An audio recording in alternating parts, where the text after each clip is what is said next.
Hello my dear students, welcome करता हूं मैं भारत पंचाली और केमिस्ट्री गुरुजी अगेन आप सबका एक बहुत ही ज़्यादा इंपॉर्टेंट वीडियो में। तो आज की वीडियो में हम लोग चैप्टर करने वाले हैं द सॉलिड स्टेट और इसकी एक रैपिड रिवीजन करेंगे। 30 मिनट्स रिवीजन करने वाले हैं और ऑब्वियसली ये क्लास 12 के स्टूडेंट्स के लिए है, आपकी हेल्प करेगा सीयूईटी के अंदर और नीट के अंदर, है ना। मेन पॉइंट्स को बहुत अच्छे से हम लोग डिस्कस कर लेंगे और अगर आप इसका डिटेल वन शॉट देखना चाहते हो तो मैं आपको लिंक डिस्क्रिप्शन में प्रोवाइड कर दूंगा और जो नोट्स मैं एक्सप्लेन करने वाला हूँ वो नोट्स आपको मिल जाएंगे टेलीग्राम चैनल जो कि भारत पंचाल सर के नाम से है। तो चलिए स्टार्ट करते हैं। सबसे पहली बात, सबसे छोटा सा क्वेश्चन जो बन जाता है, सॉलिड स्टेट कहते किसे हैं। देखिए आप सबने पढ़ा होगा एक सब्सटेंस, एक होता है मैटर। मैटर क्या होता है? Anything which has space, sorry which occupy space which has मास। कोई भी वो चीज़ जिसका एक मास हो और जो स्पेस को ऑक्यूपाई करती है उसे मैटर बोलते हैं। अब मैटर की कई सारी स्टेट होती हैं ना, जैसे आप लोगों ने सुना होगा सॉलिड स्टेट के बारे में, लिक्विड स्टेट के बारे में, गैसियस स्टेट के बारे में। इसके अलावा अगर मैं बात करता हूँ भाई साहब, प्लाज्मा स्टेट होती है जो आयनाइज्ड गैस होती है, जो थंडरस्टॉर्म होते हैं, या फिर BEC, Bose Einstein condensate. Bose Einstein condensate किसे कहते हैं? अगर कोई सब्सटेंस, कोई गैस एब्सोल्यूट जीरो पे, एब्सोल्यूट जीरो का मतलब होता है 0 केल्विन या फिर -273 डिग्री सेल्सियस पर भी गैसियस फॉर्म में एग्जिस्ट करती है, इट मीन्स वो बीईसी है। तो चलिए हमने फोकस करना है सॉलिड्स पे। एक चीज़ मैं आपको क्लियर कर दूं कि ये ना इमेजिनेशन बहुत है इसमें, ठीक है ना। तो अब मैं तो बोलूँगा इमेजिनेशन पावर अच्छी होनी चाहिए ना, बहुत सारी चीज़ों को हम लेट कर ही लेते हैं और अगर इमेजिन नहीं कर पा रहे तो उन चीज़ों को याद रख लेना, है ना, बहुत सिंपल समझ में आ जाएगा। चलो स्टार्ट करते हैं। सॉलिड किसे कहते हैं? Which have definite shape, definite mass, definite volume, constituent particles are closely packed and held together by strong intermolecular forces. देखिए जो सॉलिड्स के पार्टिकल्स होते हैं ना भाई, वो बिल्कुल आजू बाजू होते हैं, है ना, बिल्कुल पास पास रहते हैं। तो आप लोग यही कहते हो कि कॉन्स्टेंट पार्टिकल्स के बीच में स्पेस नेग्लिजिबल है, फोर्स ऑफ अट्रैक्शन बहुत ज़्यादा स्ट्रॉन्ग है, नॉन कंप्रेसिबल होते हैं, हार्ड होते हैं एंड रिजिड होते हैं भाई साहब ये। अच्छा, यहाँ पर आप एक वर्ड बहुत बार सुनोगे, उस वर्ड को हम लोग बोलते हैं कॉन्स्टिट्यूएंट पार्टिकल। कॉन्स्टिट्यूएंट पार्टिकल को हिंदी में बोलते हैं बनाने वाले। किसी भी चीज़ को जो बनाने वाले होते हैं वो उसके कॉन्स्टिट्यूएंट पार्टिकल कहलाते हैं। केमिस्ट्री में हर एक चीज़ किससे मिलकर बनती है? एम से। एम का मतलब क्या होता है भाई? ए बोले तो एटम, आई मीन्स आयन और एम मीन्स क्या होता है बेटा जी? मॉलिक्यूल। क्लियर है। अब देखिए सॉलिड्स की बात करें तो हमारे पास दो तरह के सॉलिड बहुत फेमस होते हैं। पहला होता है क्रिस्टलाइन सॉलिड, दूसरा होता है अमरफस सॉलिड। अगर आप क्रिस्टलाइन सॉलिड के पार्टिकल देखते हो तो ये फिक्स है, एक के बाद एक, एक के बाद एक के नीचे एक, इस तरह से चलता चलता है। तो हम लोग क्या बोलते हैं कि इधर पार्टिकल्स की अरेंजमेंट क्या है? रेगुलर है। ऑन दी अदर हैंड अगर मैं अमरफस सॉलिड्स की बात करूँ तो यहाँ पर पार्टिकल जो है फिक्स नहीं है, कौन कहाँ पर आएगा, गैप, इरेगुलरिटी रहती है। तो यहाँ पर हम लोग बोलते हैं कि यहाँ पर पार्टिकल्स के बीच में doesn't have any regular arrangement, या फिर आप लोग कह सकते हो कि इधर पार्टिकल्स की इरेगुलर अरेंजमेंट होती है। अब देखिए क्योंकि इधर रेगुलर अरेंजमेंट है तो यहाँ पर जो शेप बन के निकलेगी भाई साहब, वो कैसी बन के निकलेगी? डेफिनेट शेप बन के निकलेगी। और यहाँ पर जो शेप बन के निकलेगी वो क्या निकलेगी? इनडेफिनेट शेप बन के निकलेगी। यहाँ पर जो शेप होगी वो इनडेफिनेट होगी। इनका मेल्टिंग पॉइंट शार्प होता है ना। शार्प मेल्टिंग पॉइंट मीन्स होता है फिक्स, जैसे मैंने बोल दिया 237 9.5 डिग्री सेल्सियस मीन्स ये इसी टेम्परेचर पर मेल्ट होगा। ऑन दी अदर हैंड ये किस में मेल्ट होते हैं? अमरफस सॉलिड्स एक रेंज में मेल्ट होते हैं। रेंज का मतलब क्या है? मैं बोल दूंगा कि यार देख लो 1200 से 1300 डिग्री सेल्सियस के अंदर मेल्ट हो जाएगा। ये एक रेंज होती है जब हम फिक्स पॉइंट नहीं बताते। अब आप बोलोगे कि सर इसमें फिक्स पॉइंट क्यों नहीं बताते? भाई क्योंकि पार्टिकल्स के बीच का स्पेस फिक्स नहीं है ना, कि कहाँ पर पार्टिकल आएंगे, कहाँ पर स्पेस आएगा। इधर तो फिक्स है कि हाँ एक पार्टिकल के बाद थोड़ा स्पेस है, फिर थोड़ा स्पेस है, फिर पार्टिकल, इस तरह चलता है, ठीक है। They have long order arrangement of particles, this have long order arrangement. Long order का मतलब क्या होता है? देखिए पार्टिकल्स के साथ पार्टिकल्स लगे हुए हैं ना, तो इससे क्या होगा? फोर्स ऑफ अट्रैक्शन ज़्यादा है, तो बहुत दूर तक एक दूसरे के साथ जुड़े रह सकते हैं। इधर पार्टिकल्स के बीच में गैप बहुत ज़्यादा हो जाता है तो ईजी टू ब्रेक हो जाते हैं। तो इनकी अरेंजमेंट क्या होती है बेटा जी? They have short order arrangement. अब जितनी भी प्रॉपर्टीज़ हैं उनको देख के आपको फील आ रही होगी कि जो क्रिस्टलाइन सॉलिड है वो क्या है हमारे पास? ट्रू सॉलिड है। और जो अमरफस सॉलिड है वो हमारे पास क्या है? शूडो सॉलिड्स हैं, या फिर आप इन्हें क्या कर सकते हो? Super cooled liquid. Pseudo solid का मतलब क्या होता है? नकली सॉलिड, जो सॉलिड के नाम पर एक धोखा है ना। They undergo a clean cleavage when cutted. जब आप एक क्रिस्टलाइन सॉलिड को काटने की कोशिश करोगे ना, जैसे आप इसको कट करते हो तो बेटा ये बिल्कुल साफ सुथरा कटता है, क्लीन क्लीवेज शो करेगा। जब आप इसको कट करोगे तो यहाँ से रफ होगा, है ना, क्योंकि पार्टिकल्स के बीच में स्पेस फिक्स नहीं है ना, और पार्टिकल भी फिक्स नहीं है। उसके बाद एक पॉइंट है जो यहाँ पर मिसिंग लग रहा है मुझे, दैट दीज आर, जो क्रिस्टलाइन सॉलिड होते हैं वो हमारे पास किस नेचर के होते हैं भैया? These are anisotropic in nature. एन आइसोट्रो, इनसे इससे रिलेटेड क्वेश्चन बन सकता है। Anisotropic in nature and these are isotropic in nature. ये किस नेचर के होते हैं भैया? आइसोट्रोपिक इन नेचर होते हैं। अब ये आइसोट्रोपिक क्या होता है, अब ये एनाइसोट्रोपिक क्या होता है, एक बार हम इसको देख लेते हैं, है ना। अच्छा, एग्जांपल की बात करूँ तो क्रिस्टलाइन सॉलिड के एग्जांपल क्या होंगे, जो भी आपको बढ़िया बढ़िया सॉलिड याद होते हैं ना, जैसे मेटल्स हैं, है ना, आयरन, एल्यूमिनियम या फिर salt, NaCl, copper, diamond, carbon dioxide, ये सब। और अमेरफस सॉलिड के एग्जांपल क्या होंगे, ग्लास, रबर, प्लास्टिक। अच्छा, एक बार थोड़ा सा देख लेते हैं कि आइसोट्रोपी का मतलब क्या है, एनाइसोट्रोपी। Okay okay okay.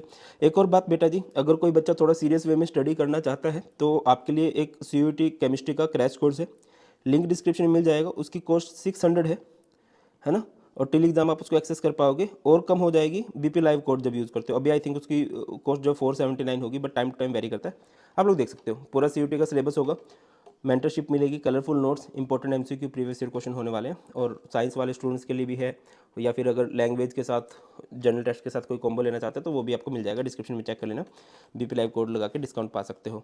चलिए, कम टू द पॉइंट। तो हमारे पास पॉइंट ये है कि आइसोट्रोपी किसे कहते हैं। आइसोट्रोपी को याद रखिए, सन्नी देओल, क्या रखना है, सन्नी देओल से। और एक होता है एनाइसोट्रोपी, एनाइसोट्रोपी कैसे याद रखोगे कि भैया सन्नी देओल की फिल्म आई है, और कहाँ पर देखना है हमने उसको, दूरदर्शन पे देखना है। क्या मतलब हुआ सन्नी देओल का, आइसोट्रोपी का मतलब होता है which show same physical property.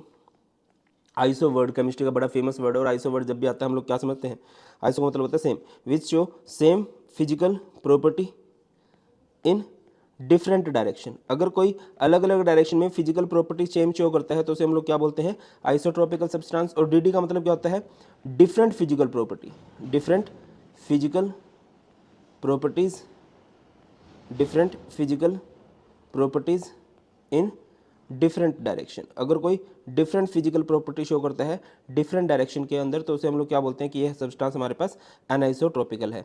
अब आइसोट्रोपिक कौन शो करता है, आइए इस रूम में बैठ के फिल्म देखेंगे। अच्छा, इसकी ट्रिक कैसे याद रख सकते हो मैं बताता हूँ सिंपली। सनी देओल की फिल्म आई है, हमारे ज़माने के हीरो हैं, मतलब सच में, मतलब हमें तो सेकंड क्लास में याद है सनी देओल की फिल्म देखते थे, क्योंकि अब छोटे बच्चों को प्रेम प्यार थोड़ी ना समझ में आएगा, मार धाड़ ज़्यादा समझ में आती थी, है ना। सनी देओल की फिल्म आई है दूरदर्शन पे, आइए AC रूम में बैठ के देखते हैं। अब आइए का मतलब क्या है, isotropy, isotropy is shown by amorphous solid, isotropy is shown by amorphous solid and anisotropy shown by, anisotropy को कौन शो करेगा भाई, anisotropy is shown by C का मतलब होता है क्रिस्टलाइन सॉलिड। वैसे तो मैंने आप लोगों को एग्जांपल बता ही दिए, फिर भी मैं चाहूँगा आप लोग कमेंट सेक्शन में बताइए अमरफस सॉलिड कौन से होते हैं और क्रिस्टलाइन सॉलिड कौन से होते हैं, कमेंट सेक्शन में बता देना। चलिए आगे मूव करते हैं। एक इंपॉर्टेंट बात, amorphous solids can be converted into crystalline solid at some temperature. Amorphous solid को क्रिस्टलाइन सॉलिड में कन्वर्ट किया जा सकता है।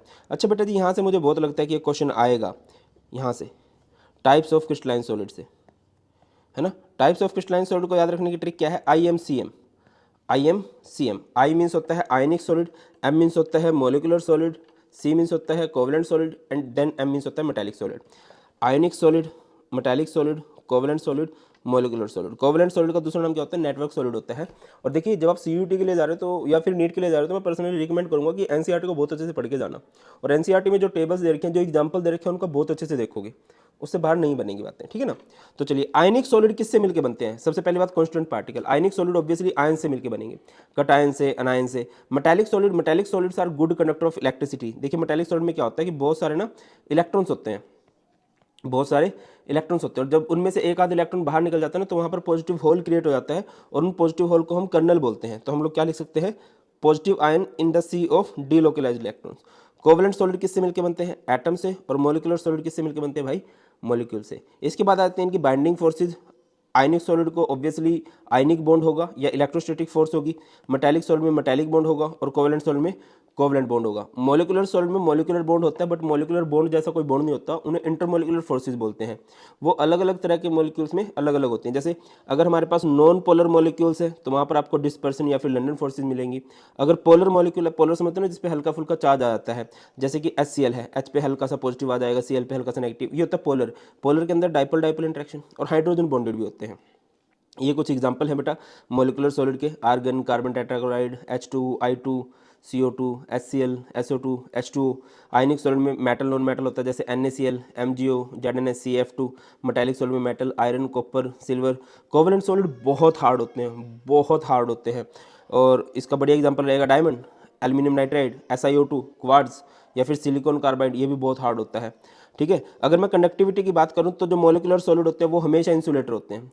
आयनिक सॉलिड कंडीशनल कंडक्टर होते हैं। आयनिक सॉलिड में मान के चलो कि मैं बात कर रहा हूँ NaCl है, अगर NaCl सॉलिड स्टेट में और इसमें से करंट पास करा के देखो तो पास नहीं होगा। बट अगर इसी NaCl को आप पानी में डाल दो, एक्वा सॉल्यूशन बना दो, या फिर इस NaCl को मोल्टन स्टेट में लेके जाओ तो इसमें से करंट पास हो जाएगा। मेटालिक सॉलिड में क्योंकि फ्री इलेक्ट्रॉन्स होते हैं, they are always good conductor of electricity. Covalent solid generally insulator होते हैं, बट एक बदतमीज है इनके अंदर जो कंडक्टर है, और वो है ग्रेफाइट, क्योंकि इसके पास फ्री इलेक्ट्रॉन होता है। ठीक है ना। मेल्टिंग पॉइंट मेटालिक सॉलिड का लो होता है, आयनिक सॉलिड का हाई होता है, मेटालिक सॉलिड का हाई होता है, और कोवलेंट सॉलिड का वेरी हाई लिखा है आपने, बहुत हार्ड होते हैं। ठीक है ना। आगे बढ़ते हैं, नेक्स्ट पॉइंट पे चलते हैं। नेक्स्ट चैप्टर का बहुत बड़ा पोर्शन आता है क्रिस्टल लैटिस और यूनिट सेल से रिलेटेड। किसे कहते हैं क्रिस्टल लैटिस? जब हम 3D के अंदर छोटे छोटे पार्टिकल्स को अरेंज कर देते हैं ना, 3D 3 डायमेंशन के अंदर, जैसे कि ये हमारा एक्स एक्सिस है, ये हमारा वाई एक्सिस है, ये हमारा जेड एक्सिस है। जब इसमें हमने छोटे छोटे पार्टिकल्स को लगा दिया तो हमारे पास जो अरेंजमेंट बन के निकलेगी उसे हम लोग स्पेस लैटिस बोलते हैं। A regular 3D arrangement of constituent particle. Constituent particle से मेरा मतलब क्या है? एटम, आयन या फिर मॉलिक्यूल होने चाहिए। जब आप उनको 3D में लगाओगे तो स्पेस लैटिस बन के निकलेगी, जैसे कि ये space lattice is just like a building. और इस बिल्डिंग का जो एक छोटा सा कमरा है, उस कमरे को हम लोग बोलते हैं यूनिट सेल। जैसे पूरी बिल्डिंग होती है, उस बिल्डिंग का एक कमरा जो होता है उसे हम लोग यूनिट सेल बोलते हैं। The smallest portion which repeat over and again to make space lattice is called unit cell. और इधर ये जो पार्टिकल्स हैं, है ना, जो कॉन्स्टिट्यूएंट पार्टिकल्स हैं, देखिए बेटा जी, ये हमारे पास क्या है? This is our space lattice. इसे हम लोग क्या बोलने वाले हैं? स्पेस लैटिस बोलने वाले हैं। ये हमारे पास क्या है? ये जो छोटा सा कमरा है, it is our unit cell.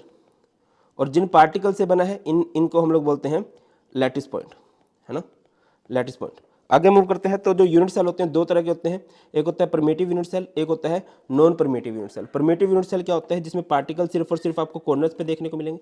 Unit cell is just like a cube, है ना, कुछ इस तरह का आप लोग क्यूब बना दोगे। ये हमारे पास एक यूनिट सेल है। ठीक है, अगर पार्टिकल सिर्फ कॉर्नर पे है परमेटिव, अगर कॉर्नर के अलावा कहीं और भी है तो वो हमारे पास नॉन परमेटिव होगा। कोई भी यूनिट सेल अगर धरती पे आया है तो उसमें कॉर्नर पे तो होगा ही होगा, कॉर्नर के अलावा कहीं और हो सकता है। ठीक है ना। अब देखिए, जैसे कि हमारे पास परमेटिव यूनिट सेल का सिर्फ एक टाइप है जिसे हम सिंपल क्यूबिक बोलते हैं। नॉन परमेटिव के कई सारे हो सकते हैं, face centred cubic, body centred cubic, edge centred cubic, या कह लीजिए एंड सेंटर्ड क्यूबिक। तो सिंपल क्यूबिक की बात कर लेते हैं, जिसमें पार्टिकल सिर्फ और सिर्फ कहाँ पर है? कॉर्नर पे है। फेस सेंटर्ड क्यूबिक, फेस किसे कहते हैं? जैसे आपने लूडो खेली होगी, लूडो की गेम होती है, उसमें 6 फेस होते हैं। लूडो की गिट्टी पे 6 नंबर होते हैं ना, तो वो फेसेस होते हैं। जैसे आप जिस रूम में बैठे हो उसमें 4 दीवारी होती है ना, कहते हैं ना 4 दीवारी में रहता हूँ मैं, तो वो 4 दीवारें हैं। ठीक है, एक उसकी रूफ है और एक इसका बेस रहता है, तो 6 फेस ऐसे बन जाते हैं। जैसे कि ये ऊपर वाला फेस है, ये नीचे वाला फेस है, ये लेफ्ट साइड वाला फेस है, ये राइट साइड वाला फेस है। इस तरह से फेसेस होते हैं। ठीक है, आगे पीछे इनका सेंटर में पार्टिकल्स लगाने हैं। बॉडी सेंटर, बिल्कुल बॉडी के सेंटर में पार्टिकल होगा। एंड सेंटर किसे कहते हैं? एंड का मतलब होता है किनारे। जैसे नदी के 2 किनारे होते हैं ना, आमने सामने वाले, जो नहीं मिलते, तो इसमें भी हम लोग 2 किनारे लेते हैं। ठीक है बेटा, ऐसे है आमने सामने वाले। अब देखिए यहाँ पर कंट्रीब्यूशन निकालते हैं, तो मैं आपको सिंपल समझाता हूँ। जैसे कि हमारे पास एक सिंपल क्यूबिक यूनिट सेल है, इसमें पार्टिकल्स कहाँ पे है? कॉर्नर पे है। ये पार्टिकल कॉर्नर पे। अब ये देखो कि कॉर्नर में कितनी जगह पर टच कर रहा है। एक यूनिट सेल ये, एक ये, दूसरा नीचे, फिर ये तीसरा, और ये फोर्थ नीचे, ऐसे ही 4 इसके ऊपर है। तो या फिर याद भी रख सकते हो तुम लोग कि हाँ, अगर पार्टिकल कॉर्नर पे है तो उसको कंट्रीब्यूशन होगा 1/8, तो यहाँ से नंबर ऑफ एटम्स 1 आ जाते हैं। अगर फेस सेंटर्ड क्यूबिक है तो कॉर्नर पे तो होगा 8 × 1/8, और दूसरा पार्टिकल फेस पे है ना।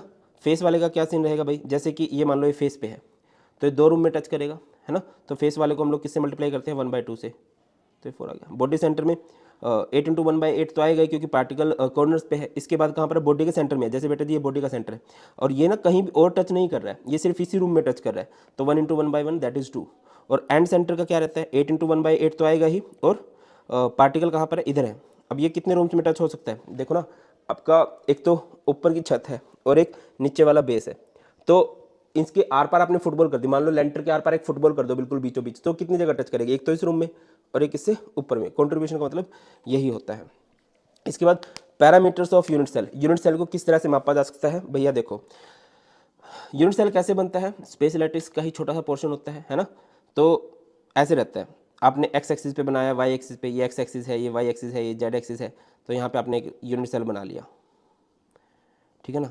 तो यहाँ पर क्या होंगी बेटा, एज लेंथ होंगी जिसको आप ए बी सी से रिप्रेजेंट कर सकते हो, और एक्सियल एंगल होंगे जिनको आप अल्फा बीटा गामा से रिप्रेजेंट कर सकते हो। और इसके बारे में ज़्यादा ज्ञान हमें दिया था एक भाई साहब ने, भाई साहब नहीं थे, हमारे तो दादा की उम्र के थे, जिन्हें हम लोग बोलते हैं ब्रेवाइस लैटिस, है ना। बाकी मैं कोशिश करूँगा कि इसकी एक बढ़िया सी ट्रिक आप लोगों को बता भी दूंगा। इसको याद रखने की ट्रिक क्या रहेगी बेटा जी, इसको याद रखने की ट्रिक रहेगी, ओके बहुत शानदार, C T, C T Urmila, C T Urmila को मारता है। कौन मारता है भाई? रोहित त्रिवेदी। ये जस्ट फॉर फन है, बिल्कुल भी दिल पे ना लें। सी टी उर्मिला को मारता है रोहित त्रिवेदी। तो ये हमारे सिस्टम है। ये C cubic, T tetragonal, Urmila orthorhombic मारता है monoclinic, H hexagonal, Rohit rhombohedral, Trivedi triclinic. जो इसमें आप एज लेंथ लेते हो, देखिए मैंने इसको कैसे याद रखा है, एक दो बार आप इसको सुन लेना। A equal to B equal to C, फिर एक कम कर दो, A equal to B but not equal to C, फिर एक और कम कर दो। अच्छा मैं एक बात आता हूँ, आपने देखा होगा जैसे आजकल तो पढ़े लिखे पेरेंट्स हैं, है ना, 2 बच्चे होते हैं, 3 बच्चे होते हैं, और भी बहुत सारे तरीके हैं कि बच्चे कम ही होते हैं। बट पुराने ज़माने में ऐसे तरीके कम होते थे तो बहुत ज़्यादा, मतलब आपने सुना होगा कि 12 बच्चे हो गए, 10 बच्चे हो गए, ऐसे चलता था। तो फर्स्ट में और लास्ट वाले में बड़ा सारा गैप आ जाता था। जनरली आपने देखा होगा कि जो बड़े बच्चे होते हैं वो पेरेंट्स की उम्मीदों के बोझ तले दबे रहते हैं। जो छोटे बच्चे होते हैं, चाहे वो लड़का हो चाहे वो लड़की हो, वो पेरेंट्स के बहुत ज़्यादा लाडले होते हैं। तो लाडले जो होते हैं वो जनरली बिगड़ जाते हैं। जो छोटे हैं वो नहीं मानेंगे, बड़े मेरी बात से एग्री करेंगे। अब एक आधा कमेंट में, नहीं नहीं सर मैं तो छोटा हूँ, बहुत शरीफ हूँ, मेरा बड़ा भाई रैप्टे मारता है मेरे। चलो बता देना जो तुम्हारी स्टोरी है। चलो जो पहले वाला होगा ना वो सब कुछ बिल्कुल सही होगा। A equal to B equal to C, alpha equal to beta equal to gamma equal to 90 degree. और जो छोटू है ना वो बहुत बेचारा, बेचारा नहीं है, वो बहुत शरारती है। A is not equal to B is not equal to C, alpha is not equal to beta is not equal to gamma is not equal to 90 degree. ठीक है। अच्छा ये क्या करोगे, पहले एक कम करोगे, फिर एक और कम करोगे, और उसके बाद रिवर्स गियर लगाओगे। ये यहाँ पर, ये यहाँ पर, और ये यहाँ पर, समझ लो। पहले में सब कुछ इक्वल, लास्ट में कुछ भी इक्वल नहीं। फिर एक कम किया, फिर एक और कम किया, और फिर रिवर्स गियर लगा दिया। एंगल्स की बात कर लो, पहले 3 केस सेम रहते हैं, और सबसे पहले बेटे को अलग करोगे, बेटा 90 से अलग हो गया। देन गामा, माँ का बीपी हाई हो गया, माँ इज इक्वल टू 120 डिग्री, और एक बार बेटा अलग हो गया, एक बार गामा अलग हो चुका है, तो अब सारे अलग हो जाएंगे। Alpha equal to beta equal to gamma but not equal to 90। और पहले और लास्ट का सीन मैंने आपको सिनेरियो समझा दिया। पहले में सब कुछ इक्वल होगा, लास्ट में कुछ भी इक्वल नहीं होगा। तो ये हमारे क्रिस्टल सिस्टम है, यहाँ से भी एक क्वेश्चन आपका बन। चलिए नेक्स्ट देख लेते हैं हम लोग कोऑर्डिनेशन नंबर। कोऑर्डिनेशन नंबर का मतलब होता है सहयोगियों की संख्या। सिंपल वर्ड्स में क्या बोलेंगे, the number of nearest neighbour sphere, सबसे पास के स्फीयर्स कितने हैं। जैसे कि अगर आप यहाँ पर देखो इस स्फीयर को नोटिस करो, तो ये कितने स्फीयर के साथ टच में है, 3 स्फीयर के साथ टच में है, तो इसका कोऑर्डिनेशन नंबर 3 हो गया। अगर आप इस स्फीयर को देखते हो तो ये कितने स्फीयर के साथ टच में है भैया, 4 स्फीयर के साथ टच में है, तो इसका कोऑर्डिनेशन नंबर 4 हो गया। इसी तरह से कोई आपसे पूछ सकता है सिंपल क्यूबिक का कोऑर्डिनेशन नंबर 6 होता है, बीसीसी का कोऑर्डिनेशन नंबर 8 होता है, और एफसीसी में जो कोऑर्डिनेशन नंबर होता है वो 12 होता है। High pressure increase coordination number and high temperature decrease coordination number. अगर हम प्रेशर हाई लगाते हैं तो स्फीयर्स जो होते हैं पास पास आते हैं, पास पास आएंगे तो एक दूसरे को टच बहुत ज़्यादा करेंगे, तो कोऑर्डिनेशन नंबर बढ़ेगा। जब हम टेम्परेचर बढ़ाते हैं पार्टिकल दूर दूर चले जाते हैं, और जब वो पार्टिकल दूर दूर चले जाते हैं तो उनके बीच का स्पेस घट जाएगा, और जब उनके बीच का स्पेस घट जाएगा तो कोऑर्डिनेशन नंबर भी घट जाएगा। उसके बाद हमारी बात होती है क्लोज पैकिंग। देखिए क्लोज पैकिंग जब भी आप करने की कोशिश करते हो तो हमेशा कोशिश ये करते, क्लोज पैकिंग का मतलब होता है पास पास पैकिंग करना, कि मैक्सिमम स्पेस को ऑक्यूपाई कर लिया जाए in such a way that maximum space has been occupied and minimum space remains vacant. ज़्यादा से ज़्यादा जगह भर ली जाए और कम से कम जगह उधर खाली रहे। क्लोज पैकिंग कई तरीके से हो सकती है, जैसे आप 1 डायमेंशन में करते हो। 1 डायमेंशन मतलब आप सिर्फ एक ही डायरेक्शन में चलते हो। यहाँ पर अगर आप कोऑर्डिनेशन नंबर चेक करोगे तो हर एक का कोऑर्डिनेशन नंबर क्या होगा, 2 होगा। अच्छा लास्ट वालों को नहीं चेक करते हैं, ठीक है ना, वो अलग हो जाएगा। हम लोग ये मान के चले कि लाइन चलती जा रही है, तो कोऑर्डिनेशन नंबर कितना होगा, 2 होगा। और इस पैकिंग को हम लोग क्या बोलते हैं, लीनियर क्लोज पैकिंग बोलते हैं। लीनियर का मतलब होता है लाइन वाली। उसके बाद 2 डायमेंशन की बात करें तो 2 तरह की हो जाती है, एक होती है स्क्वायर क्लोज पैकिंग, एक होती है hexagonal close packing. Square close packing में क्या होता है कि स्फेयर के एग्जैक्ट नीचे अगला स्फेयर आता है। 2D का मतलब ये होता है जब हम 2 डायमेंशन में चलेंगे, ऐसे भी चलेंगे और ऐसे भी चलेंगे, ठीक है। और इसमें क्या है, जैसे एक लेयर गई, अगली लेयर जो होगी या तो एग्जैक्ट आगे से स्टार्ट होगी या फिर पीछे से, एग्जैक्ट नीचे नहीं आएगी। जैसे इसमें देखो ये एक लेयर है, अगली लेयर एग्जैक्ट उसके नीचे है, अगली लेयर एग्जैक्ट उसके नीचे है। इसमें क्या है, जो नेक्स्ट लेयर है वो आगे स्टार्ट हो रही है पीछे से। तो यहाँ पर कोऑर्डिनेशन नंबर का आप चेक करते हो, जैसे इसका कोऑर्डिनेशन नंबर चेक करो तो इसका कोऑर्डिनेशन नंबर कितना है, ये 4 स्फीयर के साथ टच में है, तो इसका कोऑर्डिनेशन नंबर हो गया 4। अगर मैं यहाँ पर बात करूँ इसका कोऑर्डिनेशन नंबर कितने, कितने स्फीयर के साथ टच में, ये तो एक है ही, ये 1, ये 2, ये 3, ये 4, ये 5 और ये 6। इस तरह से ये हमारे पास कितने स्फीयर के साथ टच में है भाई, ये 6 स्फीयर के साथ टच में है। तो आपने ये लिखा कि 4 स्फीयर के साथ टच होगा, ये 6 के साथ कोऑर्डिनेशन नंबर 4 है, इसका कोऑर्डिनेशन नंबर 6 है। इस पैकिंग को हम लोग क्या बोलते हैं, ए की जैसी है, ए। इस पैकिंग को हम लोग क्या बोलते हैं, ए बी, है ना। और यहाँ पर जो पैकिंग परसेंटेज होती है, जो स्पेस ऑक्यूपाई कर लिया जाता है, वो 52.4% और यहाँ पर 60.4%। यहाँ पर हम एक छोटा सा टॉपिक और कर सकते हैं अगर आप चाहो तो। देखिए हमारे पास तीन तरह के यूनिट सेल है ना, एक होता है सिंपल क्यूबिक, एक होता है बीसीसी, एक होता है एफसीसी। अगर मैं आपसे पूछूं पैकिंग परसेंटेज, पेपर में पूछ ली जाती है, डेरिवेशन नहीं आएगा बट आपको पता होना चाहिए कि सिंपल क्यूबिक में कितना एरिया पैक्ड हो जाता है, 52.4%, बीसीसी में 68%, एफसीसी में 74%। अगर आपसे पूछे कि किसकी पैकिंग एफिशिएंसी सबसे ज़्यादा, आपको भी पता है कि सबसे अच्छे से पैकिंग हुई है एफसीसी में। अच्छा, यहाँ पर percentage of unoccupied space, unoccupied space की परसेंटेज कितनी हो जाएगी बताइए, जो ज़्यादातर जगह खाली है, 100 में से माइनस कर दीजिए तो ये कितना हो जाएगा, 47.6, है ना। ये हो जाएगा 32, ये 26। Relation between A and R, A का मतलब होता है, देखिए जैसे कि ये मेरे पास एक यूनिट सेल है ना। यूनिट सेल जो होता है क्यूब की तरह होता है, क्यूब की जो होती हैं एजिज होती हैं, है ना। तो उसको ए से, और यहाँ पर पार्टिकल्स होते हैं तो उनका रेडियस होता है, उसे हम आर से। तो यहाँ पर ए इज इक्वल टू क्या होता है, 2r। बीसीसी में ए इज इक्वल टू क्या होता है, 4r बाय √3। और एफसीसी में ए इज इक्वल टू क्या होता है, 4r बाय √2 होता है। ठीक है, ये देख लेना, काम आएगा न्यूमेरिकल्स में। ठीक है, उसके बाद क्लोज पैकिंग की बात करते हैं। Close packing in 3D, 3D में जब हम जाते हैं तो दो तरह की पैकिंग आती है, एक आती है HCP, एक आती है CCP। HCP में क्या होता है कि जैसे आपकी एक 7 स्फेयर्स की लेयर है, उसके बाद एक 3 स्फेयर की लेयर है, फिर 7, फिर 3, फिर 7, फिर 3, इस तरह से लेयर्स चलती जाती हैं।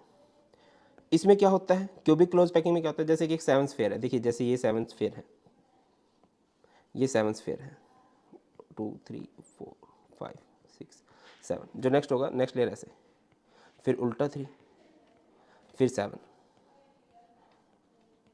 फिर सीधा 3, उल्टा 3, फिर 7, और ये प्रोसेस चलती चली जाती है।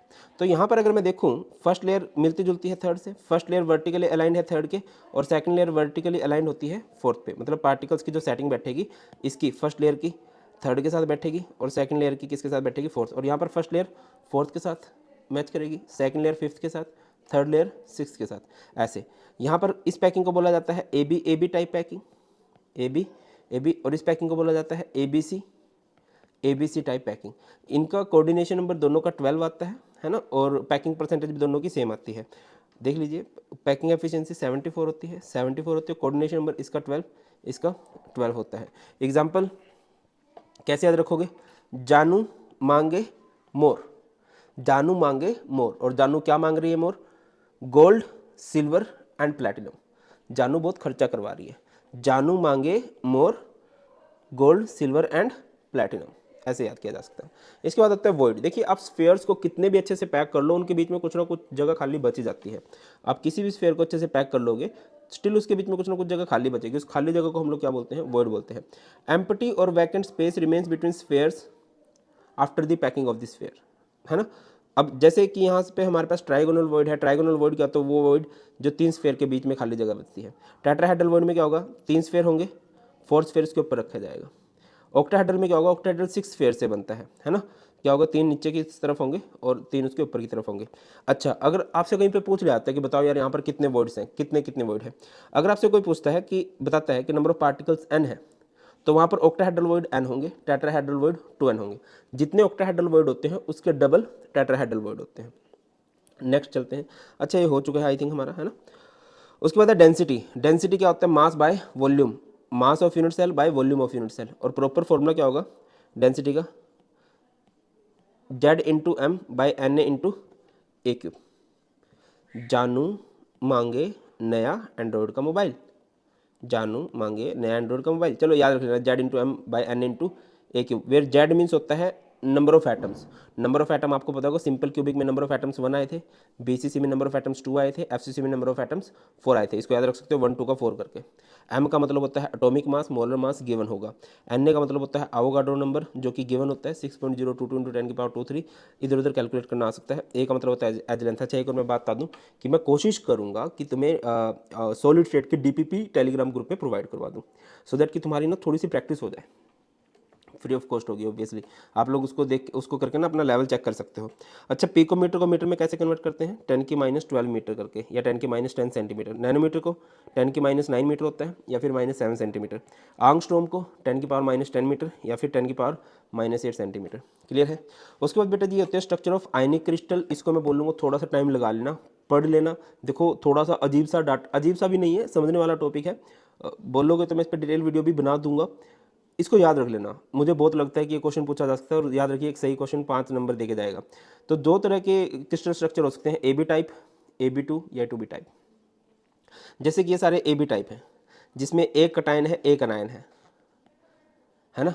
अब यहाँ पर इनकी पोजीशन पूछी जाती है, जैसे NaCl में कटायन कहाँ पर होता है? ऑक्टाहेड्रल पे।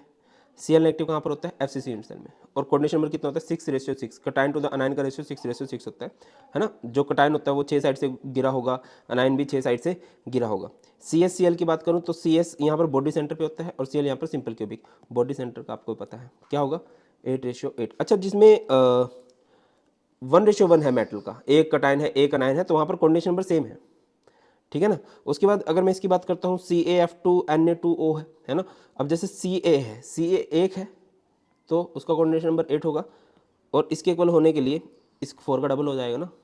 जैसे ये Na2 है, ऑक्सीजन अकेला है, तो ये 8 और ये 4 हो जाएगा। ऐसे कर सकते हो। बाकी मैंने बता दिया है, प्रेशर बढ़ाएंगे तो कोऑर्डिनेशन नंबर बढ़ जाता है, और टेम्परेचर बढ़ाने से कोऑर्डिनेशन नंबर जो है आपका घट जाया करता है, ठीक है ना। याद हो जाएगा। जो ये कटायन टू द अनायन का रेशियो 1 है, तो इनका कोऑर्डिनेशन नंबर सेम रहेगा। और CaF2Na2O, जो CaF2 इसे फ्लोराइड स्ट्रक्चर बोलते हैं, Na2O को एंटी फ्लोराइड स्ट्रक्चर बोलते हैं। जो कम होता है संख्या में उसका कोऑर्डिनेशन नंबर ज़्यादा है। जैसे कैल्शियम कम है तो इसका कोऑर्डिनेशन नंबर 8 है, फ्लोरीन 2 है तो उसका कोऑर्डिनेशन नंबर 4 है। यहाँ पर Na2 ज़्यादा है, उसका कोऑर्डिनेशन नंबर 4 है। क्लियर है? बाकी आपके पास कोई ट्रिक हो तो वो बता सकते हो, मुझे बड़ी खुशी होगी। नेक्स्ट हमारे पास आता है रेडियस रेशियो रूल। नाम से क्लियर है, रेडियस का रेशियो। यहाँ क्या होता है? It is the ratio of radius of cation to the radius of anion. Cation by anion का जब रेशियो निकालते हैं तो उसकी कुछ रेंज आती है। जैसे उसकी 0.155 से कम आई तो वहाँ पर कोऑर्डिनेशन नंबर 2 होता है, और स्ट्रक्चर होता है लीनियर। अगर आपका कोऑर्डिनेशन नंबर 0.155 से 0.225 आया तो कोऑर्डिनेशन नंबर आएगा 3, स्ट्रक्चर आएगा ट्रायंगुलर प्लेनर। 0.225 से 0.414 आया तो कोऑर्डिनेशन नंबर आएगा 4, स्ट्रक्चर आएगा टेट्राहेड्रल। 0.414 से 0.732 आया 6, ऑक्टाहेड्रल। और अगर 0.732 से लेकर 1.00 आ गया तो कोऑर्डिनेशन नंबर 8 आएगा, और स्ट्रक्चर को हम लोग क्या बोलते हैं? क्यूबिक को बोल देते हैं, ठीक है ना। उसके बाद हमारे पास ये क्लियर है रेडियस रेशियो। रेडियस रेशियो जब भी देखिए कटायन टू द अनायन का रेशियो निकाल लेंगे तो कोई रेंज आएगी भाई, कुछ भी आएगा। जैसे कि मैं बोलता हूँ कि रेडियस ऑफ Na पॉजिटिव है 100, ठीक है ना, या फिर 80 पिकोमीटर मान लेते हैं, ठीक है। और जो Cl है, Cl नेगेटिव का जो है, हाइपोथेटिकली मान के चल रहा हूँ मैं, ठीक है। मान के चलो यार, ये है 100, तो ये कितना आ गया? 0.8 आ गया। अब 0.8 किस रेंज में लाई करेगा? 0.8 इस रेंज में लाई करेगा, है ना। तो इसका कंडीशन मेरिट हो जाएगा, स्ट्रक्चर जो है क्यूबिक हो जाएगा। बट होना नहीं था, ये एक हाइपोथेटिकल मैंने आपको एग्जांपल दिया कि इस तरह से इसके क्वेश्चन करे जाएंगे, ठीक है। चलिए बात कर लेते हैं इम्परफेक्शंस इन सॉलिड की। देखिए सबसे पहले हमें समझना होगा आइडियल क्रिस्टल किसे कहते हैं। हमारे पास कोई क्रिस्टल है, हमारे पास कोई सॉलिड है, उसके पार्टिकल जहाँ थे वहीं पर बने रहें, ऐसे क्रिस्टल को हम लोग बोलते हैं आइडियल। अगर हम उसकी आइडियल अरेंजमेंट के साथ छेड़छाड़ करें, मीन्स उसके पार्टिकल्स कम हो जाएं, ज़्यादा हो जाएं, अपनी जगह चेंज कर ले, तो हम बोलते हैं कि यार इसमें कुछ ना कुछ दिक्कत आ गई है, ये इम्परफेक्ट हो गया, ये इम्परफेक्शन है। तो हम क्या बोलेंगे? Those crystal in which constant particles are at their on position, ठीक है ना। तो उसे हम लोग बोलेंगे ideal. When constant particles are not at their own position it is known as imperfection in solid. अगली बात करो, डिफेक्ट दो तरह के होते हैं, point defect, line defect. Point defect जो एक पॉइंट की वजह से राइज होते हैं, पॉइंट के कम ज़्यादा होने की वजह से, पॉइंट की इरेगुलरिटी की वजह से। लाइन डिफेक्ट क्या होता है भाई? एक पूरी की पूरी लाइन कम ज़्यादा हो जाए। जैसे कि ये मेरे पास एक आइडियल क्रिस्टल है, इसमें पार्टिकल्स लगे हुए हैं, ठीक है ना, और इसमें से पूरी लाइन ही गायब हो गई तो एक लाइन डिफेक्ट है। एक पॉइंट कम ज़्यादा होता है, 2 पॉइंट कम ज़्यादा होते हैं तो वो पॉइंट डिफेक्ट होता है। हमारे सिलेबस में पॉइंट डिफेक्ट है, उसको हम ज़्यादा डिटेल में पढ़ेंगे।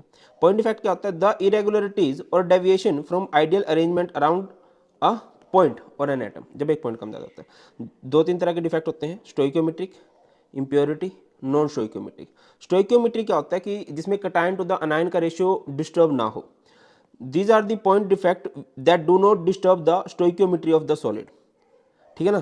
तो आपको नॉन आयनिक सॉलिड में देखने को मिल सकते हैं, आयनिक सॉलिड में देखने को मिल सकते हैं। जब नॉन आयनिक सॉलिड में देखने को मिलते हैं तो वैकेंसी हो सकता है, इंटरस्टिशियल हो सकता है। जब आपको आयनिक सॉलिड में देखने को मिलते हैं तो शॉर्ट की फ्रैंकल। वैकेंसी डिफेक्ट नाम से क्लियर है, जिसमें कुछ कमी हो जाएगी, जब कोई पॉइंट मिस हो जाता है तो यहाँ से क्या हो जाता है भैया, मास कम हो जाता है। ठीक है। और इंटरस्टिशियल डिफेक्ट क्या होता है, इंटरस्टिशियल क्या होता है, जो खाली जगह भर ली जाती है। When some constant particle occupy an interstitial site the crystal is said to have interstitial defect and result in increase in density of substance. Ionic solids की बात कर ले तो आयनिक सॉलिड में आपको देखने को मिलते हैं शॉर्ट की डिफेक्ट, फ्रैंकल डिफेक्ट। मैंने इसको याद किया हुआ है। फ्रैंकल डिफेक्ट मेरा फर्स्ट बैच है जिसको मैं पढ़ा रहा हूँ, शॉर्ट की डिफेक्ट मेरा सेकंड बैच है जिसको मैं पढ़ा रहा हूँ। ऑब्वियसली जब मेरा फर्स्ट बैच होगा तो वहाँ पर भीड़ भाड़ कम होगी, समझ लीजिए, 1 मिनट बहुत इजीली समझ में आ जाएगा, बहुत सारी चीज़ों से आप लोग रिलेट कर पाओगे। सेकंड बैच नाम ज़्यादा हो गया तो बहुत ज़्यादा बच्चे पढ़ने आ गए। हर बैच में बाबू सोना होते हैं एंड आई हेट बाबू सोना, पता नहीं क्यों। Come to the point. तो वो बाबू सोना बातें कर रहे हैं तो मैं क्या करूँगा, फर्स्ट बैच है मेरा, फर्स्ट बैच में भीड़ भाड़ बहुत कम है और मैं ज़्यादा लॉस डिजर्व नहीं कर सकता करता, तो मैं उस लड़के को उठा के पीछे भेज दूंगा। ऑब्वियसली मेरी जगह तुम भी होते तो लड़के को उठा के पीछे भेज देते। और फिर सेकंड बैच आया, अगले सेशन है, बहुत ज़्यादा भीड़ होने लग गया क्लासेस में। तो अगेन बाबू सोना है, बाबू सोना बातें कर रहे हैं और इल्ज़ाम लगने लग गया कि भारत सर लड़कों को बाहर निकाल देते हैं क्लास से। तो मेरे को वो इमेज भी बचानी है, तो मैं दोनों को बाहर निकाल लूँगा। फर्स्ट बैच फ्रैंकल डिफेक्ट है जिसमें हमने लड़के को पीछे भेजा, लड़का इज कटायन। सेकंड बैच भीड़ भाड़ बहुत ज़्यादा है, हमने लड़का लड़की दोनों को बाहर निकाला है। इससे आप बहुत इजीली समझ पाओगे। देखिए बाहर भी देखिए, फ्रैंकल डिफेक्ट में क्या है कि एक कटायन अपनी जगह चेंज कर लेगा। सेकंड में क्या होगा, कटायन और अनायन बाहर चले जाएंगे। देखिए क्या लिखा गया है, it arises when equal number of cation and anion are missing from the lattice. किसकी बात कर रहा हूँ, ये मैं बात कर रहा हूँ शॉर्ट की डिफेक्ट की। फ्रैंकल डिफेक्ट में क्या सीन है भाई, फ्रैंकल डिफेक्ट में it arise when some of the cation occupy interstitial site, किसी खाली जगह बैठ जाएगा। अब इसमें क्योंकि बाहर ही चले गए हैं, मास कम हो जाएगा, डेंसिटी भी कम हो जाएगी। इसमें क्या होगा, मास सेम रहेगा, डेंसिटी भी सेम रहेगी। ठीक है ना। ये डिफेक्ट कब आया है, जब भीड़ भाड़ बहुत ज़्यादा है। तो this defect occur in the crystal having high coordination number. ये कब हमने पीछे कब बिठाया है, जब भीड़ भाड़ बहुत कम है, low coordination number. Example friendly silver, याद रखिए फ्रैंकल डिफेक्ट जो होता है वो जनरली सिल्वर के कंपाउंड द्वारा शो किया जाता है, AgCl, AgBr, ZnS। और ये शॉर्ट के डिफेक्ट एस ब्लॉक के एलिमेंट जो होते हैं, KCl, NaCl, CaCl, CsBr। और आपसे अगर कोई पूछता है कि right the name of compound which can show both defect, तो वो कंपाउंड है हमारे पास AgBr, silver bromide can show both defect. ठीक है ना। नेक्स्ट हमारे पास एक छोटा सा टॉपिक है यार, शायद वो मैंने मिस करा दिया है और वो इसीलिए हुआ होगा कि हाँ चलो बहुत ज़्यादा हमने पढ़ना था। एक ना मेटल एक्सेस डिफेक्ट होता है। मेटल एक्सेस डिफेक्ट कब होता है, जब हम कभी भी अगर नंबर ऑफ कटायंस ज़्यादा हो जाते हैं अनायन से, तो हमारे पास कौन सा डिफेक्ट देखने को मिलेगा आपको, मेटल एक्सेस। और मेटल डेफिशिएंसी कब देखने को मिलेगा, मेटल डेफिशिएंसी का मतलब होता है जिसमें मेटल आयन कम हो। Metal ion metal positive ion से ही बनता है। मेटल डेफिशिएंसी डिफेक्ट क्या होता है, जिसमें कटायन कम हो और अनायन हमारे पास ज़्यादा हो भाया, ऐसा होगा। यहाँ पर एक बहुत बढ़िया टॉपिक आप लोगों को देखने को मिलता है, एफ सेंटर। एफ सेंटर क्या होता है कि जब आप कोई आयनिक सॉलिड लेते हो, मैं यहाँ पर बात कर रहा हूँ NaCl की। जब आपने NaCl को लिया, Na पॉजिटिव है, Cl नेगेटिव है, Na पॉजिटिव है, Cl नेगेटिव है, Na पॉजिटिव है, Cl नेगेटिव है, Na पॉजिटिव है, Cl नेगेटिव है, Na पॉजिटिव है, Cl नेगेटिव है, Na पॉजिटिव है, Cl नेगेटिव। जब आप इसको गर्म करोगे in the atmosphere of sodium, तो यहाँ पर ना Cl बाहर निकल जाएगा। ठीक है, तो यहाँ पर Cl अपनी जगह छोड़ के चला गया, तो यहाँ पर ये क्या बन गया हमारे पास, अनायन वैकेंसी। देख लो अनायन कम हो गया ना, तो अनायन कम हो गया तो ये मेटल एक्सेस में आएगा, अनायन वैकेंसी हो गया। ठीक है ना। और इस अनायन वैकेंसी को ऑक्यूपाई कर लेगा एक इलेक्ट्रॉन, और जैसे ही इधर इलेक्ट्रॉन ट्रैप किया तो यहाँ पर इसे बोलेंगे एफ सेंटर। जब किसी आयनिक सॉलिड को गर्म करते हैं तो अनायन अपनी जगह छोड़ के चले जाते हैं, अनायनिक वैकेंसी क्रिएट हो जाती है और उस वैकेंसी में जाके ट्रैप हो जाता है, फिट हो जाता है एक इलेक्ट्रॉन, उसे हम बोलेंगे एफ सेंटर। एफ सेंटर फार्मन जेंटर वर्ड से आया जिसका मतलब होता है कलर। NaCl का कलर जो होता है आप सबको पता है वाइट कलर का आता है, बट जैसे ही हम ये प्रोसेस करते हैं एफ सेंटर वाली, उसका कलर येलो हो जाता है। ठीक है, आपसे पूछा जाता है कि NaCl का कलर येलो क्यों होता है, तो यहाँ पर एफ सेंटर जो है रिस्पॉन्सिबल होता है। ठीक है ना। उसके बाद classification of substance on the basis of electrical conductivity, तो कंडक्टर जो बिजली को पास होने देते हैं, इंसुलेटर जो नहीं होने देते, सेमीकंडक्टर जो इन दोनों के बीच में कहीं लाई करते हैं। कंडक्टिविटी की रेंज है 10⁻⁴ से 10⁻⁷ ओहम, ये 10⁻⁻20 से 10⁻⁻10 और ये 10⁻⁻6 से 10⁻⁻4, कुछ एग्जाम्पल दे रखे हैं। मेटल हो गए कंडक्टर के एग्जांपल, या फिर आपके जो आयंस होते हैं वो भी अच्छे कंडक्टर होते हैं इन मोल्टन स्टेट, है ना, जैसे NaCl मोल्टन स्टेट में अच्छा कंडक्टर है। इंसुलेटर वुड्स, रबर, ब्रिक, है ना। और सेमीकंडक्टर क्या होगा, सिलिकॉन, जर्मेनियम, ये सब जो होते हैं ग्रुप 14 के एलिमेंट्स आप लोग कह सकते हो। वैसे सेमीकंडक्टर के कई सारे एग्जाम्पल हैं। बैंड थ्योरी की अगर बात करें, ये वैलेंस बैंड है जिसमें इलेक्ट्रॉन्स है, इलेक्ट्रॉन इजीली जंप कर जाएंगे, तो यहाँ पर कोई भी गैप नहीं होगा। इंसुलेटर में क्या होगा, वैलेंस बैंड के जो इलेक्ट्रॉन है जंप नहीं कर पाएंगे क्योंकि बहुत ज़्यादा एनर्जी गैप है। और जो सेमीकंडक्टर होता है इनके बीच में थोड़ा सा एनर्जी गैप होता है, इजीली वैलेंस बैंड से कंडक्शन बैंड में चले जाते हैं, फील्ड बैंड से एम्प्टी बैंड। फील्ड बैंड ये होता है जिसमें इलेक्ट्रॉन भरे हो, एम्प्टी बैंड जहाँ पर उनको जाना रहता है। आगे बात करते हैं सेमीकंडक्टर से रिलेटेड, आपसे पूछा जाता है सेमीकंडक्टर क्या होते हैं जिनकी कंडक्टिविटी की रेंज होती है 10⁻⁴ से 10⁻⁻⁶ ओहम इनवर्स, सेंटीमीटर इनवर्स या मीटर इनवर्स, है ना। सिलिकॉन, जर्मेनियम, टीन, ये सब जो होते हैं। दो तरह के सेमीकंडक्टर होते हैं, इंट्रिंसिक, एक्सट्रिंसिक। इंट्रिंसिक जिसमें इलेक्ट्रॉन और होल्स बराबर हों, ये प्योर सेमीकंडक्टर भी कहलाते हैं। जिसमें इलेक्ट्रॉन और होल्स बराबर ना हो तो उन्हें हम बोलते हैं एक्सट्रिंसिक, ठीक है ना। और इलेक्ट्रॉन होल का एग्जाम्पल बढ़िया हो जाएगा सिलिकॉन। सिलिकॉन में 4 इलेक्ट्रॉन होते हैं वैलेंस शेल में और 4 ही होल होते हैं, ठीक है ना। तो ये हमारे पास एक प्योर सेमीकंडक्टर है, बट इससे पंगे लेके हम लोग एक्सट्रिंसिक बना सकते हैं, ठीक है। जो आपने इम्प्योरिटी डिफेक्ट की, इसमें इम्प्योरिटी डाली जा सकती है। दो तरह के सेमीकंडक्टर होंगे, N type, P type. N type बेटा जी आप एन टाइप को क्या भी बोल सकते हो, N type are also known as negative type semiconductor. P type को हम लोग क्या बोल सकते हैं, पॉजिटिव टाइप। पॉजिटिव टाइप कब होगा, जिसमें होल्स आर इन मेजोरिटी, और इसमें क्या होगा, इलेक्ट्रॉन्स आर इन मेजोरिटी। तो ग्रुप 14 से ज़्यादा इलेक्ट्रॉन किसके पास होंगे, ग्रुप 15 के पास, जिसकी वैलेंस शेल में 5 इलेक्ट्रॉन होते हैं। तो आप इसमें क्या करते हो, पेंटावैलेंट इंप्योरिटीज ऐड करते हो, और इसमें ट्राईवैलेंट जिसमें होल ज़्यादा हो, है ना। इलेक्ट्रिकल कंडक्टिविटी लेस होती है, इसकी एन टाइप की इलेक्ट्रिकल कंडक्टिविटी जो होती है ज़्यादा होती है। पेंटावैलेंट इंप्योरिटीज यानी ग्रुप 15 के एलिमेंट ऐड करोगे, फॉस्फोरस, बिस्मथ, एंटीमनी। ट्राईवैलेंट में ग्रुप 13 के एलिमेंट्स ऐड करोगे, बोरोन फैमिली वाले, है ना, एल्यूमिनियम, बोरोन, गैलियम, इस तरह से हो जाता है। इसके बाद मैग्नेटिक प्रॉपर्टीज ऑफ सॉलिड, देखो यार सिंपल सी बात है, 3 तरह के सिंपल सी बात ये है, ये मैंने तुम्हें सॉलिड स्टेट में भी समझाया है। देखिए अगर किसी के पास अनपेयर्ड इलेक्ट्रॉन है ना तो बहुत बढ़िया कंडक्टर है, और अगर किसी के पास पेयर्ड इलेक्ट्रॉन है तो वो जो होता है हमारे पास इंसुलेटर होता है। जितने ज़्यादा पेयर्ड होंगे उतना बढ़िया। इंसुलेटर नहीं, देखिए ये अट्रैक्टिव नेचर के होंगे अगर सिंगल इलेक्ट्रॉन है ना, और ये किस नेचर के होंगे भैया, ये रिपल्सिव नेचर के होंगे। मैंने CBSE वाले बच्चों के साथ तो डिस्कस भी किया है। 2 तरह के सब्सटेंस को तो आपको पता होगा, पैरामैग्नेटिक, डायमैग्नेटिक। पैरामैग्नेटिक क्या होते हैं, जो अट्रैक्टिव होते हैं टुवार्ड्स मैग्नेटिक फील्ड। डायमैग्नेटिक क्या होते हैं, जो रिपल्सिव होते हैं, रिपेल करते हैं मैग्नेटिक फील्ड के द्वारा, ठीक है। पेयर्ड एंड पेयर्ड वाला कंसेप्ट क्लियर है। फेरोमैग्नेटिक जो बहुत ज़्यादा अट्रैक्शन शो करते हैं, इनका यूज़ किया जाता है परमानेंट मैग्नेट बनाने के लिए। और एंटी फेरोमैग्नेटिक क्या होते हैं, जो बिल्कुल रिपेल मारते हैं।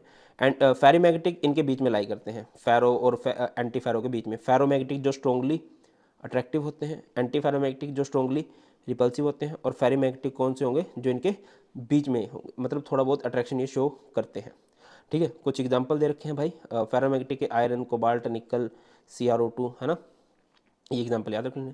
और ये हमारा सॉलिड स्टेट है ना, एक बार अच्छे से देख लेना, और बहुत बढ़िया रहेगा नोट्स को सामने रख के देखोगे। और हाँ, अगर आप बोलोगे कि सर डिटेल में दोबारा करा दो, मैं डिटेल में दोबारा भी करवा दूंगा, कमेंट सेक्शन में बता देना।